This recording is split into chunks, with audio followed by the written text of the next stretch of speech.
Hi welcome back to my channel. ఈరోజు కథ నీ జతగా 6వ భాగాన్ని వినేద్దాం. పార్వతి గారు బామ్మకి ఫోన్ చేసి విషయం చెప్తారు. బామ్మ చాలా సంతోషిస్తారు. అయితే మరి పిన్నిగారు ఎప్పుడు పెట్టుకుందాం పెళ్లి చూపులు అని అడిగింది పార్వతి. ఒక 2 రోజుల్లో మంచి రోజు ఉందమ్మా, ఆ రోజు పెట్టుకుందాం, ఏమంటావు అన్నారు బామ్మ. తప్పకుండా అండి, మరి వేదకు పెళ్లి చూపులకి వస్తుంది మేమే అని చెప్తారా అని అడిగింది పార్వతి. లేదమ్మా, ఇప్పుడు కూడా చెప్పను, ఒకేసారి పెళ్లి చూపుల రోజు తెలిసిపోతుందిలే అన్నారు బామ్మ. అంతే అంటారా? అంతే, ఇంక నువ్వు నిశ్చిత్తగా ఉండు, అన్నీ ఆ పైవాడే చూసుకుంటాడు. పార్వతి గారు ఫోన్ పెట్టేసి, భగవంతుడా ఈ పెళ్లి జరిగేలా నువ్వే చూడాలి స్వామి అని మొక్కుకుంటూ ఉంటారు. అలా 2 రోజులు గడిచిపోతాయి. దక్ష్ వేద ఎదురు పడే రోజు రానే వచ్చేసింది. బామ్మగారు పొద్దున్నే లేచి ఇల్లు మొత్తం సర్ది స్వీట్స్ హాట్స్ అన్నీ సిద్ధం చేస్తారు. వేద వాళ్ళ బామ్మను చూసి, అమ్మమ్మ ఏంటా కంగారు, వచ్చేది పెళ్లి వాళ్ళే, ఎవరో కాదు అన్నది.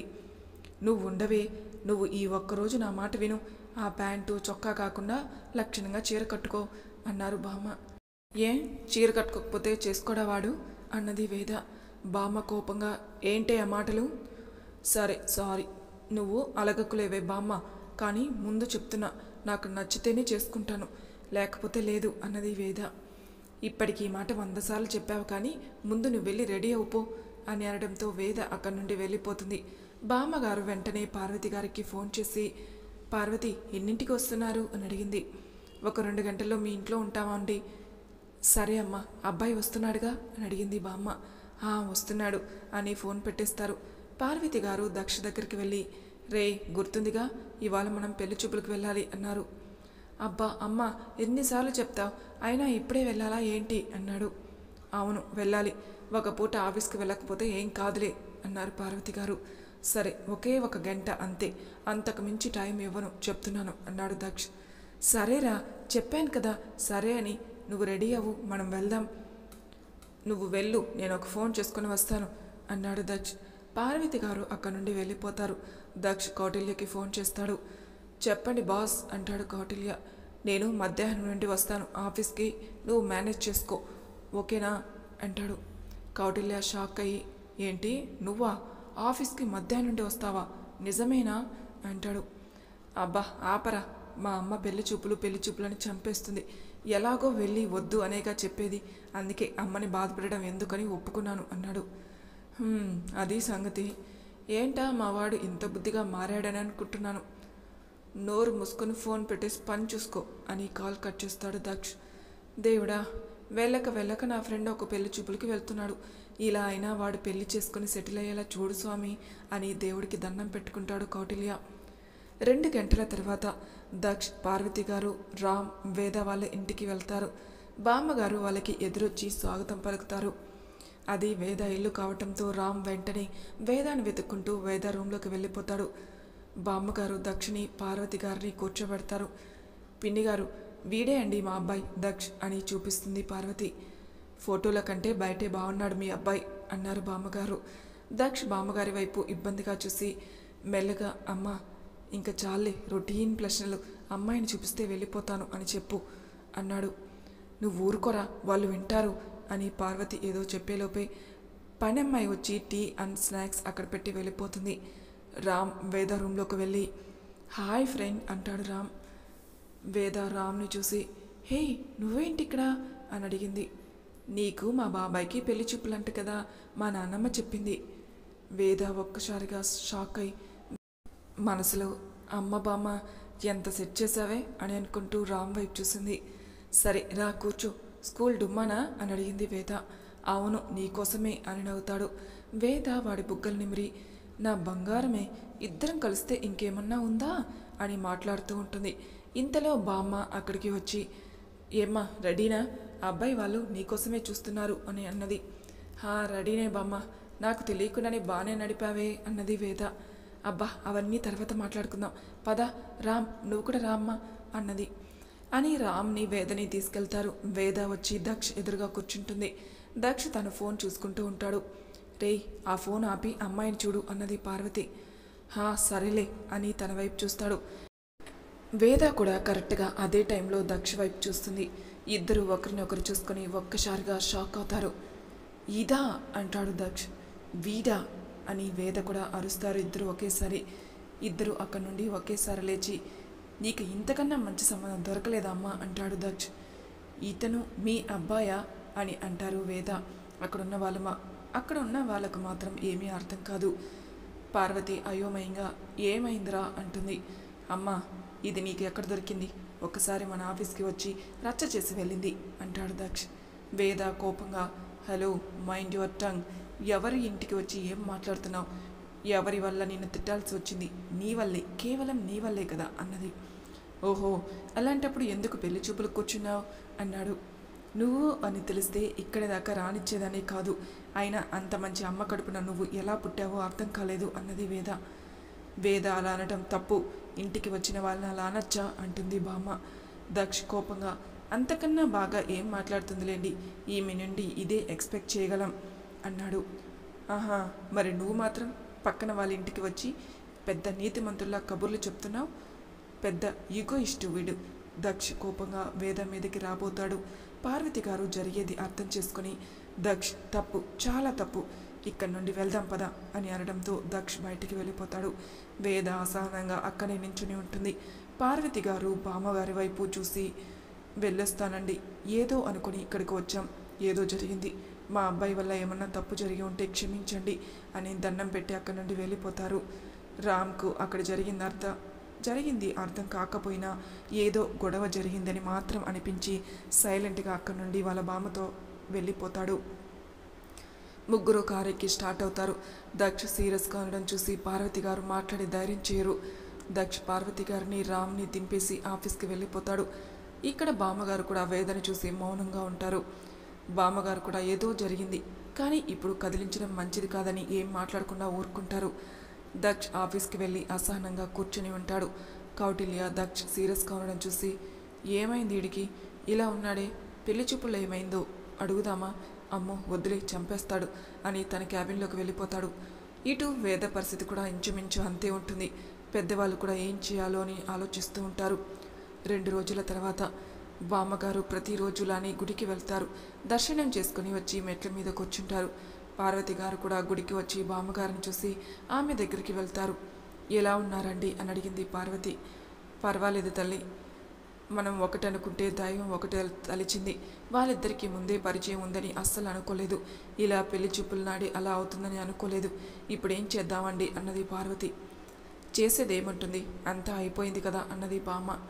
అయ్యో పిన్ని గారు, అలా అనకండి. అసలు వాళ్ళిద్దరి మధ్య అంత గొడవ ఏం జరిగిందో తెలుసుకుంటే వాళ్ళని కలిపే మార్గం ఆలోచించడం మంచిది అన్నది పార్వతి. వాళ్ళిద్దరి మధ్య ఏదో గొడవ జరిగింది కదా, అది ఎలా తెలుసుకోవాలి? అయినా కూడా ఏం ప్రయోజనం? ప్రేమ లేని పెళ్ళి ఎందుకు తల్లి అన్నది బామ్మ. ముందు అపార్థం ఏంటో తెలిస్తే మనం ఆ అపార్థం క్లియర్ చేస్తే సరిపోతుంది కదండి.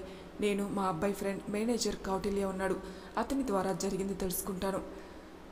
అయితే నేను కూడా స్వాతితో మాట్లాడతాను, అది ఎప్పుడు మా వేద వెనకే ఉంటుంది. అప్పుడు ఏం చేయాలో ఆలోచిద్దాం అని అనుకుంటూ వాళ్ళ ప్రణాళికని సిద్ధం చేసుకుంటారు. అటు పార్వతి గారు కౌటిల్యను, ఇటు బామ్మగారు స్వాతిని కలిసి మాట్లాడే ప్రయత్నం చేస్తారు. పార్వతి గారు దక్ష లేని టైం చూసుకుని కౌటిల్యకు ఫోన్ చేస్తారు. కౌటిల్య, ఎలా ఉన్నావు అని అడిగారు పార్వతి గారు.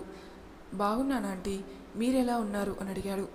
బాగున్నాను, నీతో ఒక విషయం మాట్లాడాలి, ఇప్పుడు నువ్వు ఫ్రీయే కదా అన్నది. చెప్పండి ఆంటీ, పర్లేదు అన్నాడు.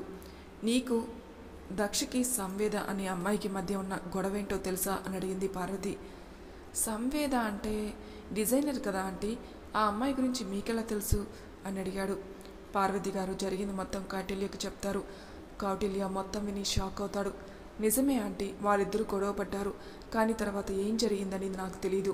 వాడు ఒక ఫంక్షన్కి గెస్ట్గా వెళ్ళాడు, అక్కడ మీరు చెప్పిన అమ్మాయి కనిపించింది అని చెప్పాడు. అప్పుడు కూడా వాళ్ళిద్దరూ గొడవ పడి ఉండవచ్చు ఆంటీ, అందుకే తను అలా అన్నదేమో.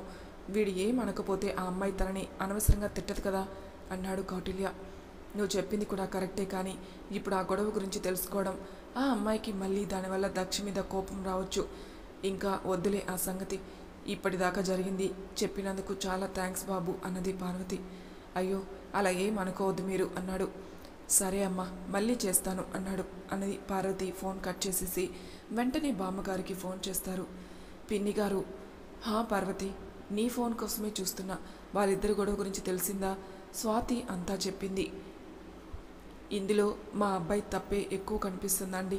మీ అమ్మాయి మనసు బాధపడేలాగా మాట్లాడాడంట అన్నది పార్వతి. అలా అనకు, జరిగిన దానిలో ఇద్దరు తప్పు ఉండవచ్చు. అయినా ఇప్పుడు కారణం తెలిసింది కదా, ఏం చేద్దాం అంటావు? నేను ఇంకోసారి దక్షతో మాట్లాడతానండి అన్నది పార్వతి. వద్దు పార్వతి, ఇప్పుడు దక్షకి నువ్వేం చెప్పినా తను అర్థం చేసుకోకపోగా ఇంకా తనకు వేద మీద కోపం పెరిగే అవకాశం చాలా ఉంది అన్నారు. మరి ఏం చేద్దాం? వేద నా ఇంటి కోడలు అవ్వాలని చాలా ఆశలు పెట్టుకున్నాను అన్నది పార్వతి. పిచ్చిదానా, నువ్వు నేను అనుకుంటే అయిపోతుందా? ఆ దేవుడు ఏమనుకుంటున్నారో అయ్యేది అవుతుంది, జరిగేది జరగక మానదు. దీనికి ఆ దేవుడే పరిష్కరిస్తారు. నువ్వు ఏమి ఆలోచించకుండా ఉండు. పార్వతి గారు బామ్మ చెప్పిన దానికి ఏమీ అనలేక సరే పిన్ని గారు ఉంటాను అని ఫోన్ పెట్టేస్తారు. కానీ పార్వతి గారు ఆ విషయం గురించి ఆలోచిస్తూ ఉంటారు. అలా కొన్ని రోజులు గడిచిపోతాయి. పార్వతి గారు ఏం జరుగుతుందో అర్థం కాక ముభావంగా ఆలోచిస్తూ ఉంటారు. రామ్ ఆ రోజు చిరాగ్గా స్కూల్ నుండి వస్తాడు. పార్వతి గారు రామ్ని చూసి, ఏమైంది రామ్, ఎందుకు అలా ఉన్నావు అని అడిగింది. రామ్ కోపంగా, స్కూల్లో అందరూ నన్ను ఎక్కిరిస్తున్నారు నానమ్మ. నాకు అమ్మ లేదు, నాన్న లేదు అంటున్నారు. నువ్వు అనాథవి, రోడ్డు మీద వదిలేశారు. మీ నాన్నమ్మ జాలిపడి పెంచుకుందని ఇష్టం వచ్చినట్టు మాట్లాడారు. రామ్ చెప్పిన మాటలు విని పార్వతి గారు ఒక్కసారిగా షాక్ అయి చూస్తారు. ఎవరన్నారలా? నువ్వు నా సొంత మనవడివి. అమ్మా నాన్న లేకపోతే ఏమైంది, నేనున్నాను కదా అని రామ్ని దగ్గరికి తీసుకుంటారు పార్వతి గారు. రామ్ వాళ్ళ నానమ్మ నుండి పక్కకి వచ్చి, నానమ్మ, నువ్వు రేపు స్కూల్కి వచ్చి వాళ్ళందరినీ తిట్టు. పార్వతి గారు ఏదో చెప్పేలోపే దక్ష్ అక్కడికి వస్తాడు.